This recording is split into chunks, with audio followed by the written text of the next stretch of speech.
Primetime Hoops, Saturdays on Fox.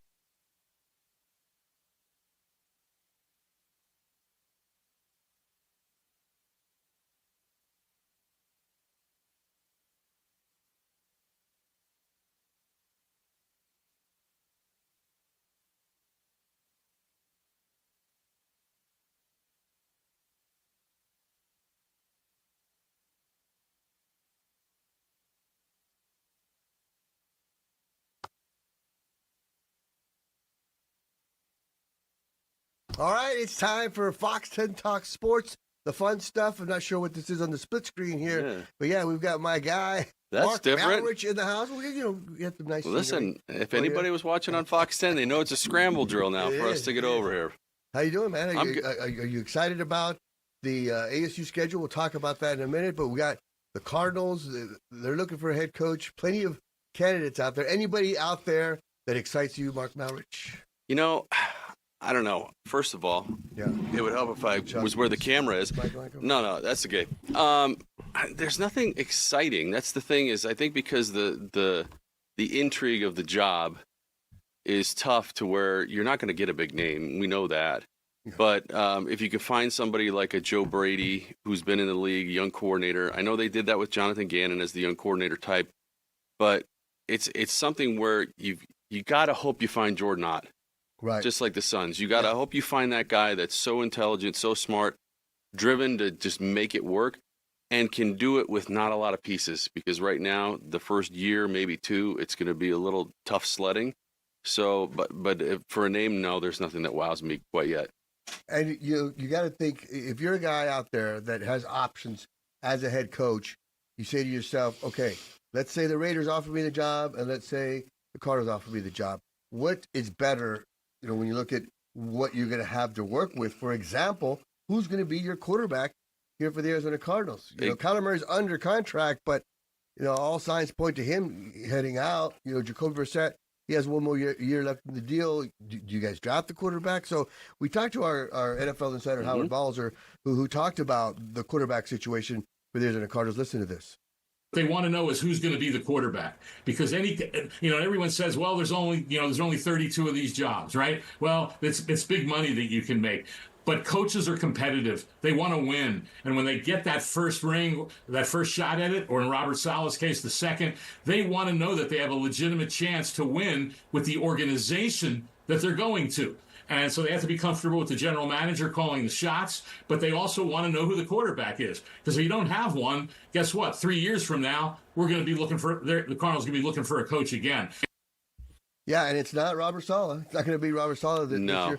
We saw him go to the Tennessee Titans, and you were kind of bringing that up. Like, if you're a coach out there, you want to know what you're going to have to work with. Yeah, I mean, can you go snag like a Malik Willis, who's a free agent from Green Bay?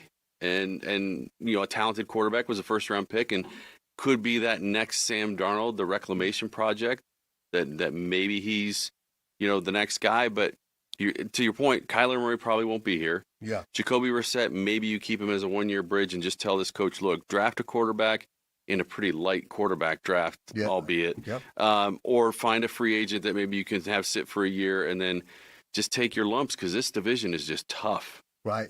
The division's tough, and right now, the fact that so many other franchises are looking for a head coach, I think that makes it tough. For the Cardinals. To your point with Vegas, right? Tom Brady's there now, kind of helping run things, and Ashton Genty, the running back, and if you get Mendoza in the first pick, I mean, they're going to get that thing right, and they've got, I mean, maybe say they win 8 games next year, but would we take 8 wins? I would take 8 wins next year, or even 6 wins. Yeah. So I think. I don't necessarily, everyone wants to rush to judgment, but we saw what happened with the Suns. We said, oh, they can't do it. This team, they don't have the pieces. Are they going to trade Devin Booker? We're going to blow the whole thing up. It's a young coach. And it's worked. Now, football is a lot more difficult, especially with salary cap and the amount of players that you have coming and going and injuries. Basketball is a little different, but it would be nice. Wouldn't it be nice just to see them at least make that jump from 3 to 7? Yeah. And be consistent. Have a couple years where they do well. Because, you know, the Suns do have a rich history. True. They've been to the finals before. The Cardinals' history is a little bit different. It's tough. We talked to Howard Balzer about that. Listen to this.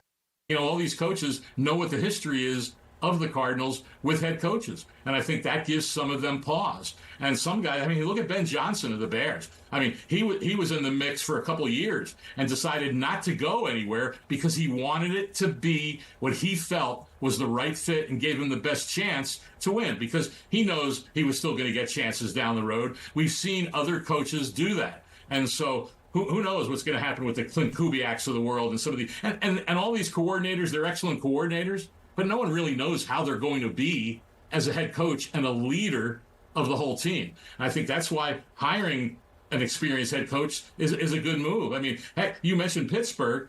Mike McCarthy is going to be talking to the Steelers, and who knows, he might end up having a reunion with Aaron Rodgers. But he wants to know who the quarterback is going to be. But the guy's an excellent head coach, and he's been successful wherever he's been. But he surely wants to be able to know he's got a quarterback that they can build around. So it's not a magic potion, but that's what you need to have.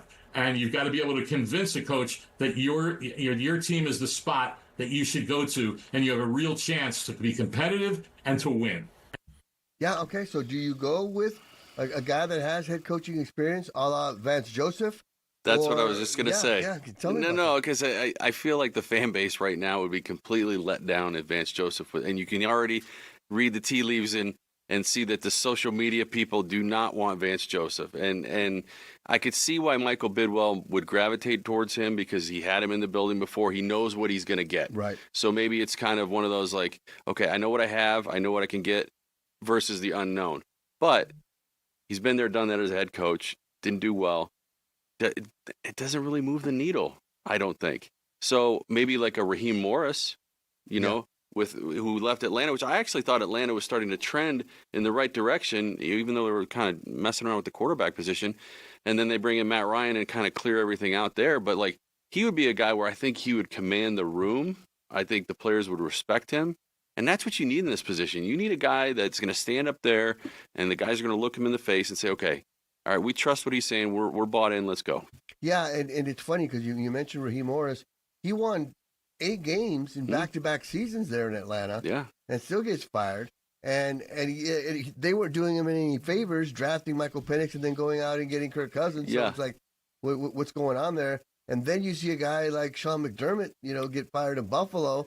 That's another franchise where you're thinking, okay, that's going to be a hot job that a lot of guys are going to want, because who wouldn't want to coach with Josh Allen in a new stadium? Yeah, and you even mentioned today, we were talking earlier in the office about the Ravens. The Ravens job is open too. Do you want Lamar Jackson, Derrick Henry, or do you want no quarterback, no salary cap, and then whatever else we got going on here? Yeah, and then you got the like Howard said, the Pittsburgh Steelers. If you go there, they're going to give you a chance to succeed. When you think about the coaching carousel, how many times it's changed. Since I've been here, I think I counted, it's been 7 coaches. Yeah. It's been Coach Mack, Denny Green, Steve Wilkes, Cliff Kingsbury, Bruce Arians, Ken Wisenhunt, and now it's like a 3, and it's like almost like a bad series. It's 3 and out, and then you punt, and so maybe you got to go past that. Maybe you say whoever you pick here, and I think we're going to allude to it in a minute. You got to tell them, look, if you have two bad years, as long as you're showing progress and we're bringing in guys that are developing, and maybe that's what it is, player development. Right. And we didn't see that from Marvin Harrison Jr. this year. Right. We need to see, okay, you have these guys, maybe you didn't win, but we saw this guy get better. And so when next year comes in, we add him and him, now we should take the leap as a team. I think if you have a coach that you can see the program's going in the right direction, a la a Torey Lovello, who's put a program in, right, and it works, then maybe you can get a coach to stay here longer than 3 years. And it's funny because I think that's how Robert Saleh won the job in Tennessee. And where they said, you know what, we'll give you the job, don't even fly to Arizona, because he interviewed with the Titans, Monday night, Tuesday night. The next day he was supposed to come here, and he never got that on the flight. plane. Never got going. Yeah, because they put him through a rigorous interview process for hours, the whole day. Even broke for lunch, brought him back, and they wanted to know, okay, what's your plan with Cam Ward? How are you going to put him into success? What's your plan as far as assistants? What's your secondary plan if you and when you lose assistant? Yeah, and so that's what that kind of leads to what you mentioned about. You need a guy that's going to develop the talent. And I think that's why Monty Ossenfort kept his job. A lot of people say, well, why did they get rid of him? He's the one that hired Gannon. Well, Michael Bidwell hired Monty Austin for, so he's going to give him every chance he has to succeed. Sure. And, I'm not ready to give up on Marvin Harrison just yet. No, not at all. If you can get a guy in, like you said, that can develop the talent and make the guys that we already have better, because there are building blocks here. Sure. Trey McBride is a phenomenal, if not the best tight end, one of the best in the league today. And it's funny, I was just thinking about something with Marvin Harrison. In the offseason, we were all getting all excited about, look how much weight he put on. Look how much bigger he got. And I thought about Grayson Allen last year. Yeah.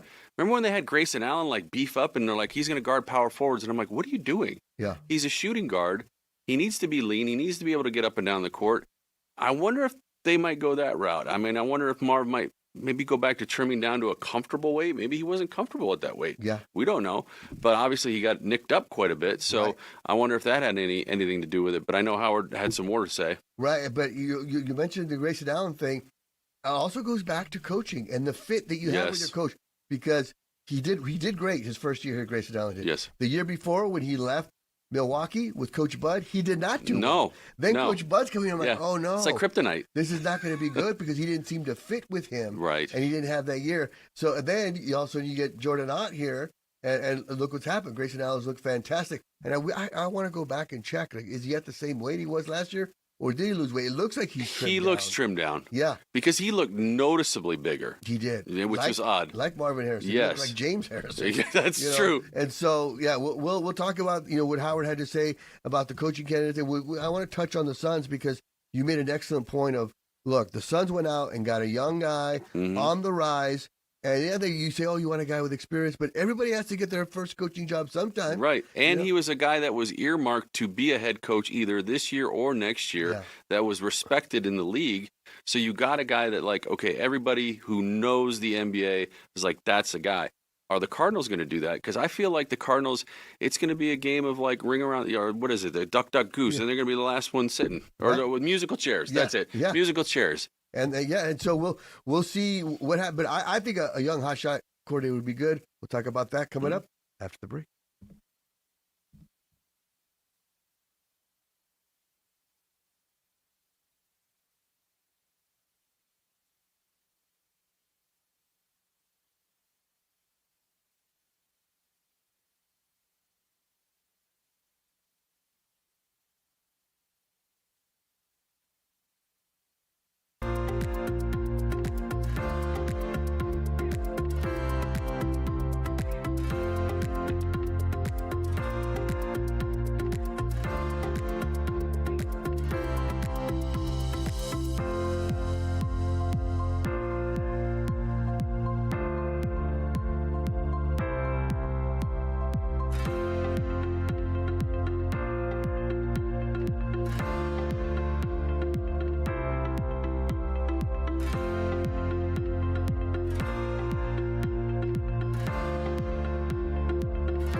All right, we are back. Fox 10 Talk Sports, the fun stuff. We were talking Cardinals football and the search for a head coach. We're talking about, the coordinators out there, which I think might be the route the Cardinals have to take. And I think it might be a good route. Like they're talking about Joe Brady, the offensive coordinator with the Bills. I mean, the Bills' offense has been pretty good. They have been pretty good. He was only 36, so maybe he's willing to come out here and say, look, at 36 to become the youngest head coach in the National Football League. Yeah. I think I could do it out there. I would be interested to see what he can do. I like Kubiak in Seattle. Yeah, because you're taking somebody away from a division opponent too. But I almost feel like Buffalo should maybe hang on to Joe Brady. I feel like their offense, there was nothing wrong with. But obviously, if you want to just completely clean house, I wonder if they go to Josh Allen and say, look, do you think that Brady could be the guy? And then maybe move him up. Maybe it was just a Sean McDermott thing. I don't know. Right. But you're right. I think we all realize it's going to end up being a coordinator. I think, I think I would like it to be. I would think a retread head coach. I think 85% leaning towards a new, younger, up and coming. You just have to find the right guy. But I think the problem with Jonathan Gannon coming in as a young coach was 2 young coordinators. Right. I think get some adults in the room. Get some guys that have been in the league that have been coordinators for 10, 12 years that you can lean on and be like, hey, I haven't seen this before. Oh no, I've seen this. This happens in X, Y, and Z. Yep. And then I think that collectively, I think maybe it's going to be more of a staff thing than whoever the head coach is. If you're a fan, you want to see who the staff is. Right. And I think that's probably why Brady's on his way out in Buffalo, because whoever gets the job as the head coach is going to want to have his own staff. Sure. We talked to Howard Balzer about, the young hotshot coordinator route, and this is what he had to say. You're a hot coordinator, you're going to want to pick your spot also because maybe I'll wait, just like Ben Johnson. So it could end up that's what the Cardinals, will have to do. But how do we know it's going to be any better than it's been? And how do we know it's not going to be one of those things where you have some progress and then you have what I like to call a step back season, and then all of a sudden there's the decision to make a change again at head coach. And so, one of the reasons I said that about the 5-year deal with Saleh, Richard, is do you realize that the Cardinals have 5 coaches in their entire 106 season history, 5 head coaches that have lasted 5 years or more.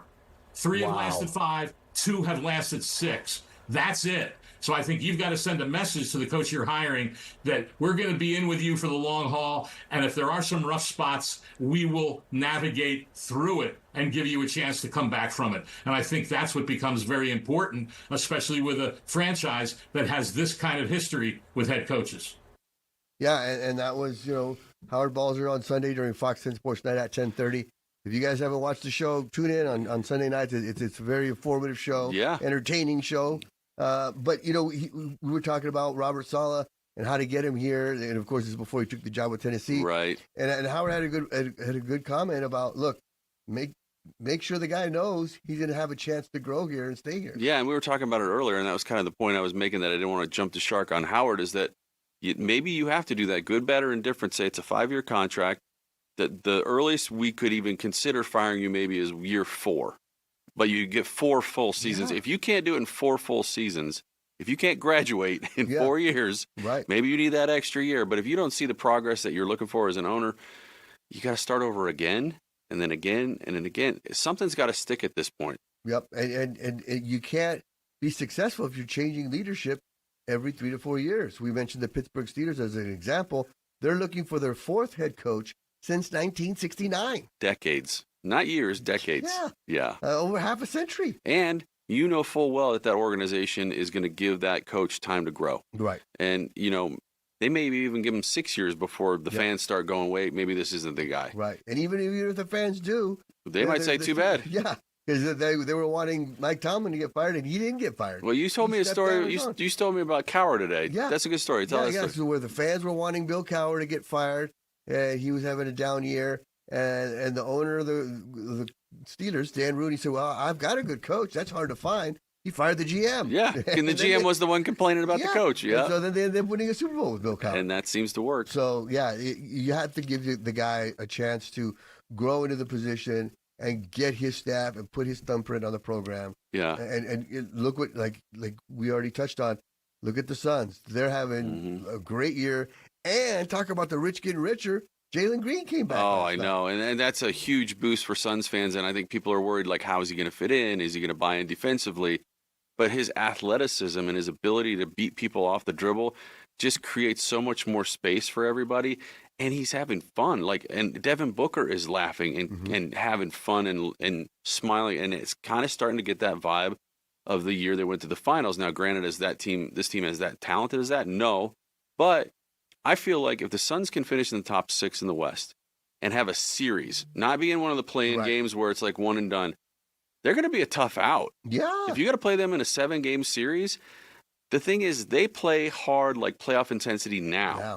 Yep. And those teams will turn it up for that, but they're conditioned for it. So I think that's going to win out. They maybe win it, maybe steal a series. Yeah. And you talked about Jalen Green and the attitude that he has and how much fun they're having. And look at, the kid only played 30 minutes before of Suns basketball since being traded before last night's game. Right. But you go back and watch. He's the first guy off the bench standing up when somebody does well. He's the first guy high-fiving guys as they're coming off the court. Yes. Man, at 23 years old, to be that kind of a teammate and be that selfless, that really says something about your character, if you ask me. And you're 23 years old, and you've been in the league a couple of years. It's the same thing that happened with Devin Booker. Yes. And now you got Devin Booker to take you under the wing, and you have a guy like Jordan Ott who's a mastermind offensively, when it comes to X's and O's. And there's the buy-in from Jalen Green says, I can trust these guys. Right. These guys are going to take care of me, and I'm going to get to cook, as the kids say. Right. He's going to get to go out there and do his thing. And the arena, the Suns, Suns fans, we've been there tons of times. Like, that arena is a great place to be when they're running up and down, hitting threes.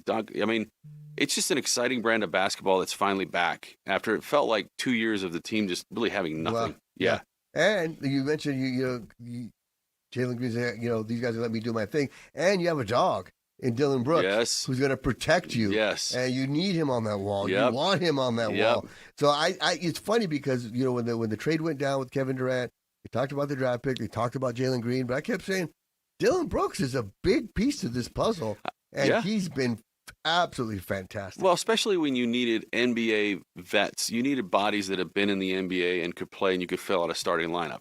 And you put him and Booker together, and then when Jalen Green got hurt. But if you had the three of them, you got Mark Williams, you have a big man. Okay, you still have Grayson Allen, Royce O'Neal. One of them could play the small forward position. So you had a legitimate NBA starting five. I think that was the first goal, and then you've kind of built out from there. But these guys, I think, playing with Ime Udoka in Houston was probably like having a drill sergeant in your face every day. Yeah. Defense, grind, this, that, and there. And now they come to Phoenix like, it's nice here. Yeah. This is great. We got a young coach. He's letting us do our thing as long as we're doing what we're supposed to do. And, it's got the vibes again. It does. And, like you said, Jordan Ott, you got to give him credit. Young hotshot coordinator. Yep. I think the Cardinals should do the same thing. Yeah. Oh, by the way, the Sun Devils did that with Kenny Dillingham. Yes. And look what's happened to them. Yep. They've really righted the ship quickly. Very quickly. And the college football season just ended on Monday. But we're already talking about next year, and it's easy to do that when the schedule comes out. Yes. ASU schedule comes out. Some interesting. It's on a VO there if you got it. Yeah, and we know that they're going to go on the road, right? They're going to go to London. Here it is, right here. You got Morgan State, Texas A&M, Kansas. That's the game you're talking about. Yeah, that's the London game. Yeah. So Sun Devil fans, start stealing from your 401k because it's going to take a little to get over there. But what a cool experience that's going to be, and against the Kansas team. But there's no NAU. There's no. Morgan State's kind of what you would call your cupcake, if you can say that. But then Maybe Hawaii. You get Hawaii as a little bit of a breather. But the thing I noticed is that the 6 home games are very winnable, and they've been very good at home. And the sellouts have been streak. I think will continue this year. The majority of the difficult games are on the road, and that's where there can be a concern. So maybe with this new quarterback and new players that Kenny's bringing in, if they could split those. If you have another 8-9 win season and he keeps stacking these 8-9 win seasons with possibly 10, maybe 11, you can't go wrong with it. The fact that he stayed when he was flirting with that whole Michigan situation was going on, that's the best thing that's happened to this town in a long time. I know. Yeah. Yeah. And so, Colorado coming to town. At BYU is always going to be tough. That Texas Tech game is going to be a barn burner for sure. So, it's cool to see the schedule. And I'm sure we're going to have probably Blake Neiman and Robbie Baker. Oh, yeah. Megan would like to volunteer. Yeah, right. Steve Nielsen would probably also want to go to the London game. Yep. Hitch a flight up there. Yeah. But yeah, and that's the great thing about when the schedule comes out. You look like, oh, okay, win. That's a loss. That's going to be a tough one. But the great thing is we are excited about Sun Devil football, which we hadn't been for a while there. No, we want to cover spring ball every day. We want to cover every rep. We want to cover every, if they're going to cold beers and cheeseburgers for a signing, like we're everywhere. Obviously, we're ASU station, but like we want to be there. Yeah, and and now it's kind of trickling down to the other sports, right? The hockey team has gone out and got some major players.